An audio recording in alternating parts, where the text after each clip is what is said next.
Welcome back to Startup Sim. In this tutorial, we are going to look at the bottom line of the income statement. It starts with realized gains and losses. This has to do with currency transaction. When a company buys another currency, for instance, say in the US, this company has bought 100,000 euros. This company can potentially make a profit if the euro value goes up relative to the dollar.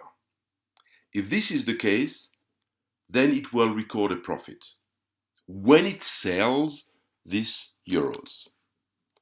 So when the transaction is sort of cancelled back by buying back dollars with the euros that you had purchased earlier.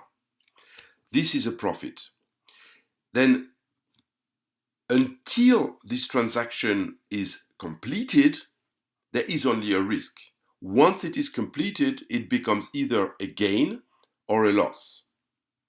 And this is what we had alluded to when we were discussing the bottom part of the balance sheet, where we calculate only the risk.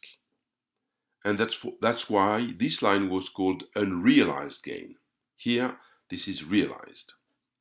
So if we total this up, then we have gross earnings, which is the difference between the earnings that were calculated on line 32 and all of the income and expenses, including the realized gains and losses, where we can calculate then the gross earnings. The gross earning is the basis on which an income statement will be charged. Of course, when there is a loss, there is no income tax, and when there is a profit, such as in Europe, there will be a tax.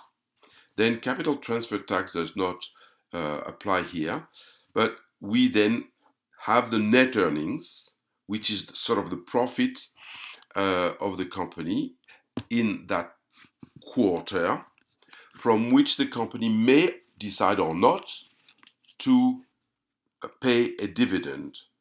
And the last line is the retained earnings that will remain in the company's account, that will be retained, which are then shifted to the balance sheet.